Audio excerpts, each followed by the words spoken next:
So hi guys welcome back to my two videos. तो इस video में दोस्तों डिस्कस करने वाले हैं यहाँ पर कुछ इंपॉर्टेंट कंपनीज को और उनसे रिलेटेड कुछ इंपॉर्टेंट अपडेट्स हैं जिसकी बात करेंगे इस वीडियो में। तो चलिए दोस्तों वीडियो की शुरुआत करते हैं। सबसे पहली कंपनी की बात करते हैं। पहली कंपनी का नाम है इरेडा, यानी कि Indian renewable energy development agency limited. But इसको डिस्कस करने से पहले दोस्तों अगर आपने अभी तक चैनल को सब्सक्राइब नहीं किया है तो चैनल को सब्सक्राइब करके बेल आइकन को प्रेस कर लो और टेलीग्राम चैनल को भी ज्वाइन कर लो, जिसका लिंक आपको डिस्क्रिप्शन में देखने को मिल जाएगा। और एक डिस्क्लेमर भी है, जो भी कंपनी से रिलेटेड न्यूज़ एंड अपडेट्स हम लोग कवर करेंगे वो सारे न्यूज़ एंड अपडेट्स सिर्फ और सिर्फ एजुकेशन पर्पस के लिए है, सीखने के लिए है। तो इसको किसी भी तरह का इन्वेस्टमेंट एडवाइस मत समझना, आप खुद से रिसर्च और एनालिसिस भी कर सकते हैं। तो चलिए दोस्तों वीडियो की शुरुआत करते हैं। सबसे पहले बात करते हैं इरेडा से रिलेटेड कुछ इंपॉर्टेंट न्यूज़ एंड अपडेट्स के बारे में। सो दोस्तों अभी हाल ही में इरेडा का अगर परफॉर्मेंस देखें तो 52 वीक हाई से ये कंपनी करीब आपको 40% नीचे देखने को मिलेगी। अब ये 40% गिरावट एग्जैक्ट कंपनी में क्यों है उसके बारे में हम लोग बात करेंगे। बट इसी पीरियड में अगर हम कंपनी के नंबर्स की बात करें तो नंबर्स कंपनी के हमें अच्छे देखने को मिले हैं। और इसी पीरियड में अगर कंपनी से रिलेटेड न्यूज़ की बात करें तो वो भी हमें अच्छी देखने को मिली है। हाल ही में एक रिपोर्ट पब्लिश हुआ था जिसमें मेंशन था कि इरेडा प्लान कर रही है अप टू 3000 करोड़ रेस करने का वाया QIP। अब देखो फंड रेस की न्यूज़ आ रही है, कंपनी के नंबर सही आ रहे हैं, बट इस पीरियड में सिर्फ एक नेगेटिव पॉइंट हुई थी और वो नेगेटिव पॉइंट ये था कि गेंसोल इंजीनियरिंग ने जो बैंकरप्ट फाइल किया था इससे कंपनी के एसेट क्वालिटीज़ डैमेज हुए थे और कंपनी के जो रीसेंट नंबर्स हैं उसमें कंपनी के जो प्रॉफिट है, नेट प्रॉफिट, उसमें हमें इम्पैक्ट देखने को मिला था। बट दोस्तों फिर भी अगर नंबर्स देखोगे तो मैक्सिमम टाइम कंपनी ने अच्छा रिपोर्ट किया है। अब सबसे बड़ा सवाल यहाँ पर यह पुट होता है कि ये कंपनी एक लंबे टाइम फ्रेम से अच्छे नंबर्स रिपोर्ट कर रही है। पिछले 3-4 क्वार्टर में भी कंपनी का देखोगे तो मैक्सिमम टाइम कंपनी के रिजल्ट अच्छे रहे हैं, फिर भी कंपनी 40% क्यों अपनी 52 वीक हाई से नीचे है। इसके प्रॉपर रीजंस क्या हैं वो मैं आपको समझाता हूँ। अब देखो दोस्तों अभी कंपनी के नंबर्स को अगर देखोगे तो जो ग्रोथ आपको देखने को मिलेगा उसको अगर कंपैरिजन करोगे IPO से पहले वाले नंबर से तो ग्रोथ में आपको कोई मैसिव चेंजेस देखने को नहीं मिलेगी। अभी जिस पेस पे कंपनी ग्रो कर रही है उसी पेस पे कंपनी IPO से पहले भी ग्रो कर रही थी।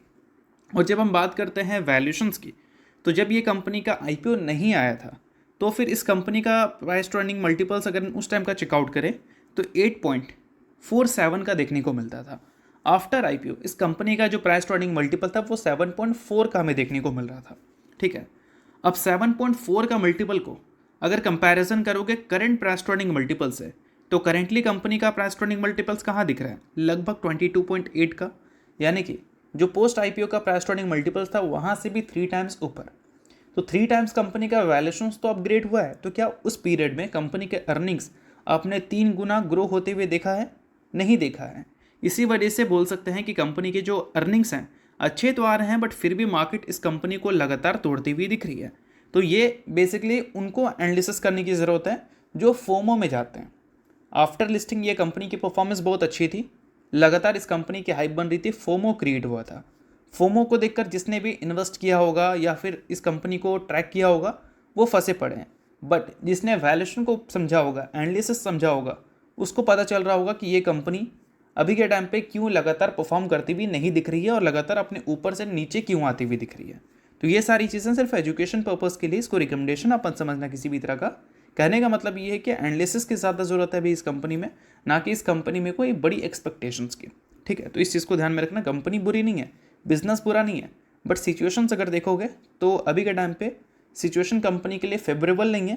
पहले कंपनी के लिए सिचुएशन फेवरेबल था, इसी वजह से कंपनी का परफॉर्म और ना परफॉर्म एक मेन कारण बनता है। ठीक है, तो ये सारी चीज़ों को ज़रूर आप नोट कर सकते हैं। सो अब दोस्तों वीडियो में आगे बढ़ने से पहले बात कर लेते हैं एक सेबी रजिस्टर्ड टेलीग्राम चैनल के बारे में जिसका नाम है ट्रेडर पाजी। अब ये सेबी रजिस्टर्ड रिसर्च एनालिस्ट हैं जिनका रजिस्ट्रेशन नंबर आपको यहाँ पर देखने को मिलता है और इनको 8 साल से भी ज़्यादा का एक्सपीरियंस है ऑप्शन एंड स्विंग ट्रेडिंग में। साथ में 3000 से भी ज़्यादा लोगों को ऑलरेडी ये ट्रेन कर चुके हैं। तो इनके टेलीग्राम चैनल का जो लिंक है वो आपको डिस्क्रिप्शन में देखने को मिल जाएगा। लिंक के थ्रू जाकर जरूर इस चैनल को आप ज्वाइन कर लेना।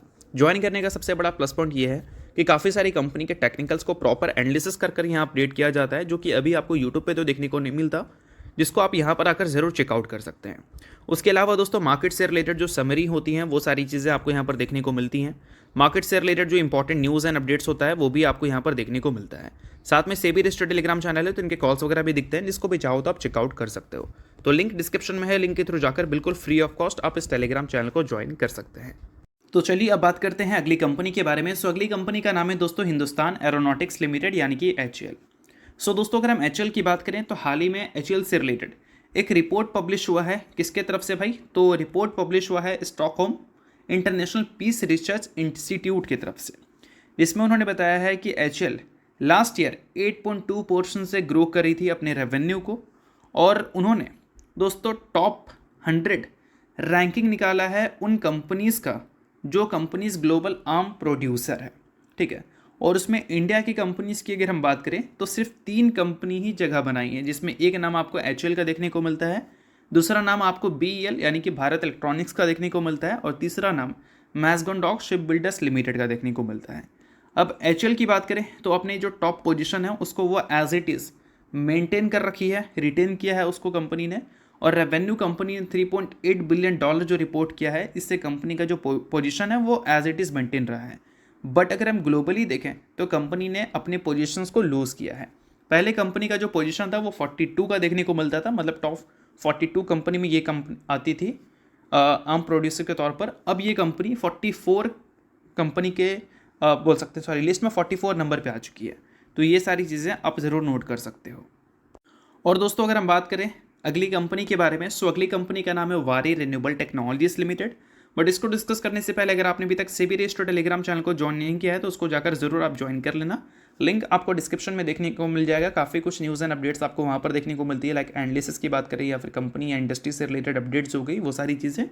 और सेबी रजिस्टर्ड टेलीग्राम चैनल है तो इनके कॉल्स वगैरह भी दिखते हैं, जिसको भी चाहो तो आप चेकआउट कर सकते हो। तो लिंक आपको डिस्क्रिप्शन में दिख जाएगा, लिंक के थ्रू जाकर बिल्कुल फ्री ऑफ कॉस्ट आप इस टेलीग्राम चैनल को ज्वाइन कर सकते हैं। अब दोस्तों बात करते हैं वारी रिन्यूएबल टेक्नोलॉजीज लिमिटेड के बारे में। सो दोस्तों अगर हम वारी रिन्यूएबल्स की बात करें तो ये कंपनी से रिलेटेड अभी रिसेंटली एक न्यूज़ हमें देखने को मिली थी, जिस वजह से ये कंपनी आपको फोकस में दिख रही थी। न्यूज़ की बात करें तो हमें ये देखने को मिल रहा था कि कंपनी को एक EPC कॉन्ट्रैक्ट मिला है सोलर पावर प्लांट का, जिसके साइज़ की बात करें तो 980 मेगावाट का देखने को मिल रहा था। तो ये सारी चीज़ें कंपनी के बिजनेस से रिलेटेड हमें सुनने को मिल रही थी, और ये सारी चीज़ें ऑब्वियस सी बात है कि कंपनी के जो ऑर्डर बुक है उसमें एक और स्टेप जंप की ओर लाती हुई दिख रही है। अभी के टाइम पे कंपनी के ऑर्डर बुक के साइज़ की बात करें तो वो हमें 3.48 गीगावाट का देखने को मिलता है, जिसका रफली अगर करंट मार्केट के हिसाब से वैल्यू देखें तो 3700 करोड़ का वैल्यू हमें देखने को मिलता है। अब इसका जो ऑर्डर पाइपलाइन है वो हमें 12 से 15 महीनों का देखने को मिलता है, और बिडिंग पाइपलाइन जो कंपनी के पास है वो 27 गीगावाट का है, यानी कि ऑर्डर्स आगे भी कंपनी को अच्छे मिलने की पॉसिबिलिटीज़ हैं। फर्स्ट हाफ में कंपनी ने टोटल जो एग्जीक्यूट किया वो 1621 मेगावाट प्रोजेक्ट का था, जिसमें 1.6 गीगावाट इसको आप बोल सकते हैं। तो अगर सेकेंड हाफ में भी कंपनी इससे ऊपर नंबर ले जाती है तो ये कंपनी के फर्स्ट हाफ के कंपैरिजन में सेकेंड हाफ में एक अच्छे रेवेन्यू का साइन बनेगा। अगर हम बात करें इस कंपनी के पिछले कुछ टाइम से ना परफॉर्म करने का रीज़न, तो वो है कंपनी के अर्निंग्स। किसी कंपनी के लिए ऐसे अर्निंग्स रिपोर्ट करना ड्रीम होता है, बट किसी के लिए ये चैलेंजिंग होता है। क्यों दोस्तों? अगर हम बात करें इस कंपनी के लिए पिछले एक साल में तो रेवेन्यू 63% से ग्रो हुई है, और वही प्रॉफिट 79% से ग्रो हुई है। बट इसी पीरियड में मार्केट की एक्सपेक्टेशन इस कंपनी से डबल डिजिट की ग्रोथ की नहीं रही है, ट्रिपल डिजिट की ग्रोथ की रही है। क्योंकि पिछले 5 साल में ये कंपनी ने जो कंसिस्टेंट ग्रोथ दिखाया है अपने प्रॉफिट एंड रेवेन्यू में, उस चीज़ को देखते हुए मार्केट ने इस कंपनी को वैल्यूशंस काफ़ी ज़्यादा ऊपर दे रखा था, और उस वैल्यूशंस को जस्टिफाई करने के लिए कंपनी को डबल डिजिट तो छोड़ो ट्रिपल डिजिट की ही ग्रोथ रिपोर्ट करनी थी। और जैसे ही कंपनी एक क्वार्टर में उस ग्रोथ को रिपोर्ट करने में अनसक्सेसफुल हुई, उसके बाद लगातार मार्केट ने इस कंपनी के वैल्यूशंस को तोड़ा है। और अगर देखोगे तो आप यहाँ पर देख सकते हो कंपनी लगातार अच्छा परफॉर्म करती हुई दिख रही थी। रेवेन्यू जो है 300% से ग्रो करते हुए नजर आ रहे थे। एक क्वार्टर में 83% से रेवेन्यू ग्रो हुआ। उसके बाद इस कंपनी में अच्छी खासी गिरावट हमें देखने को मिली थी, और उसके बाद अगर देखोगे तो कंपनी ने बैक किया, बट उसके बाद अगर देखोगे तो लगातार कंपनी उस पोजीशंस को 100% वाली ग्रोथ को मेंटेन कंपनी नहीं कर पाई है। कंपनी का नंबर्स 100% के ऊपर जाता है, बट कभी कंपनी उसके नीचे रहती है। लाइक यहाँ पर देखोगे तो back to back 2 quarter company का डबल डिजिट में ग्रोथ रिपोर्ट हुआ था, और लास्ट क्वार्टर में भी कंपनी ने डबल डिजिट का ही ग्रोथ रिपोर्ट किया है, जो कि इन्वेस्टर्स के हिसाब से अगर देखोगे तो ये काफ़ी कम है, जिस वैल्यूएशन पे कंपनी आपको पहले बैठी हुई दिखती थी।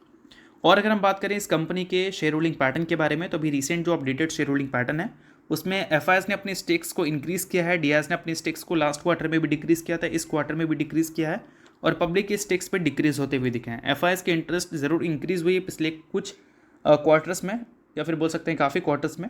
तो ये सारी चीज़ें इस कंपनी के लिए एक अच्छी बात हम बोल सकते हैं। तो चलिए बात करते हैं अगली कंपनी के बारे में। नाम है दोस्तों autumn investment and infrastructure limited. Recently company के बोर्ड ने 4:1 के रेशियो में बोनस अप्रूव किया है। सो अगर आप इस कंपनी के शेयर होल्डर हैं तो एक के बदले कंपनी आपको 4 इक्विटी शेयर देती हुई नजर आएगी। और अगर आप इस कंपनी के शेयर होल्डर नहीं है तो आप इस कंपनी को इग्नोर भी कर सकते हैं। न्यूज़ थी इस वजह से मैंने बता दिया, बाकी ये किसी भी तरह का रिकमेंडेशन नहीं है। तो होप करता हूँ ये वीडियो आपको अच्छा लगा होगा। लाइक कीजिए, परिवार सब्सक्राइब कीजिए। वीडियो के लिए बहुत बहुत शुक्रिया।